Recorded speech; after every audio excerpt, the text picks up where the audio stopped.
Olá, tudo bem? O tema da nossa aula de hoje é eletroquímica, um tema muito importante porque estuda basicamente as reações químicas e a eletricidade que pode ser produzida em uma reação espontânea ou então utilizada na produção de determinadas reações químicas. Ao falarmos aqui em reações químicas para a produção de eletricidade, é sempre bom lembrar que estas reações químicas são reações químicas de oxidação e redução. Lembrando que oxidação significa a perda de elétrons em uma reação química e a redução, o ganho ou recebimento de elétrons, nós podemos muito bem aproveitarmos estas reações espontâneas para produzirmos uma reação química. Um dos processos mais utilizados é a chamada pilha de Daniel, a pilha que utiliza eletrodos de zinco e cobre. Como pode ser observado no desenho abaixo, a nossa reação química temos um eletrodo de zinco, esse eletrodo de zinco tem a capacidade de perder elétrons no processo de oxidação, e um eletrodo de cobre submerso em uma reação, em uma solução de sulfato de cobre. A reação química se processa de que forma? Os átomos de zinco, cujo número de oxidação é 0, lembrando que todas as nossas substâncias simples apresentam NOx 0, esse átomo de zinco tem a capacidade de perder elétrons para o cobre. Desta forma, a reação química se processa de que maneira? Elétrons fluindo do eletrodo de zinco em direção ao eletrodo de cobre. Assim, o eletrodo de zinco que perde os seus elétrons vai ser considerado por nós o polo negativo. Polo negativo é o polo que fornece elétrons. E o eletrodo de cobre que vai receber esses elétrons na reação é considerado o seu polo positivo. Polo positivo é o polo onde os elétrons chegam. Observe pela reação química que elétrons fluindo do eletrodo de zinco em direção ao eletrodo de cobre, faz com que nós tenhamos um fluxo ordenado de elétrons, o que nós consideramos como corrente elétrica. O polo negativo da pilha é considerado por nós o ânodo. Quero lembrar que ânodo não é sinônimo de polo negativo. Ânodo é sinônimo de eletrodo onde ocorre a reação química de oxidação. Por que disso? Porque quando estudarmos posteriormente aqui o fenômeno da eletrólise, que é exatamente o contrário de uma pilha, a gente vai perceber que o ânodo da eletrólise não é o polo negativo, e sim o polo positivo. Então eu não posso confundir ânodo com polo.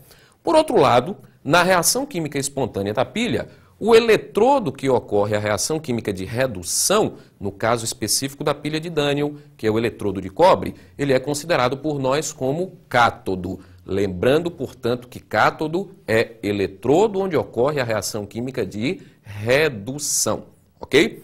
Bom, a partir daí, a gente também pode perceber que as soluções, à medida que a reação química vai ocorrendo, vão ficando cada vez mais saturadas, com excesso de íons. De um lado, excesso de íon positivo, e do outro lado, excesso de íon negativo. Aí é que entra a função da ponte salina. A ponte salina é um dispositivo que permite o fluxo de íons, como pode ser demonstrado, entre as reações químicas. Perceba você que a solução que contém excesso de íons positivos, no caso específico os íons de zinco que sofreram reação química de oxidação, atraem da solução vizinha excesso de íons negativos. Por outro lado, a reação química de redução com o cobre, que fica com excesso de íons negativos de ânions, atrai íons positivos da solução de sulfato de zinco. Isso faz com que as soluções fiquem equilibradas. É sempre bom lembrar que não deve haver excesso de íons em nenhuma das soluções.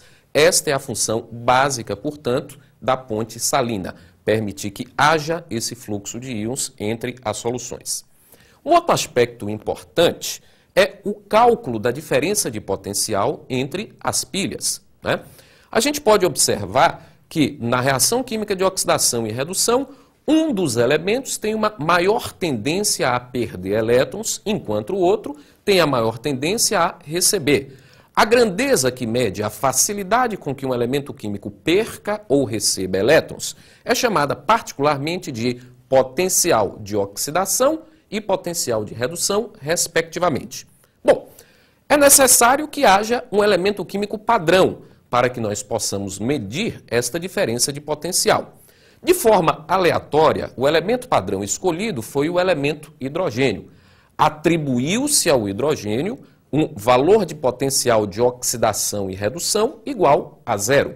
Assim, para os demais elementos químicos da tabela periódica, os valores foram medidos em relação ao elemento hidrogênio. Observe a partir da reação química a forma com que foi medido o valor do potencial de oxidação e redução de todos os demais elementos químicos da tabela periódica.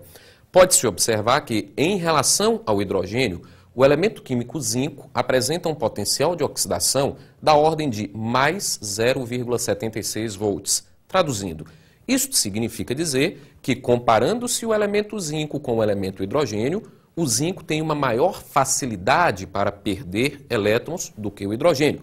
Por outro lado, a mesma reação demonstra que o elemento químico cobre, em relação ao hidrogênio, apresenta um potencial de oxidação da ordem de menos 0,34 volts, o que significa dizer que o elemento cobre, em relação ao hidrogênio, apresenta maior dificuldade para perder elétrons, ou seja, se ele apresenta dificuldade para perder elétrons, é porque ele tem uma grande facilidade para receber elétrons em uma reação de redução.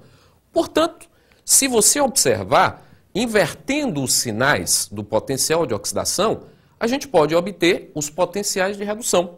Potenciais estes que medem o quê? A facilidade com que o elemento químico vai receber elétrons em uma reação química. Então, fazendo uma comparação, o zinco que tem potencial de oxidação mais 0,76 apresenta potencial de redução menos 0,76 volts, ou seja, tem facilidade para perder e não para ganhar elétrons. Por outro lado, o cobre que tem potencial de oxidação menos 0,34 apresenta potencial de redução mais 0,34, ou seja, apresenta dificuldade para perder elétrons e sim uma facilidade para receber elétrons na reação química.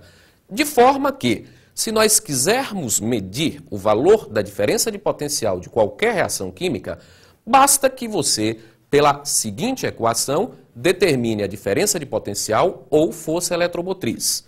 A DDP de uma pilha pode ser medida de que forma? Subtraindo-se o maior potencial de oxidação do menor potencial de oxidação, ou maior potencial de redução menos o menor potencial de redução química. Isso pode ser demonstrado na pilha de Daniell a partir dos seguintes dados. Utilizando os valores do potencial de oxidação, a gente pode fazer o cálculo da diferença de potencial da seguinte forma. Maior potencial de oxidação, zinco, mais 0,76. Menos o menor dos potenciais de oxidação, cobre, menos 0,34. Observe que mais 0,76 menos 0,34 nos fornece uma diferença de potencial da ordem de mais 1,1 volt, demonstrando que a reação é uma reação espontânea. Se utilizarmos os potenciais de redução, o resultado final vai ser exatamente o mesmo. Percebam que pelos potenciais de redução, maior potencial de redução, cobre, mais 0,34. Menos, menor potencial de oxidação, zinco, menos 0,76, mais 0,34 menos 0,76 nos fornece o mesmo 1,1 volt de diferença de potencial. Observe que é muito simples o cálculo da diferença de potencial a partir dos potenciais de oxidação e redução. Não se esqueça de estudar e revisar os fenômenos de oxirredução e até a próxima.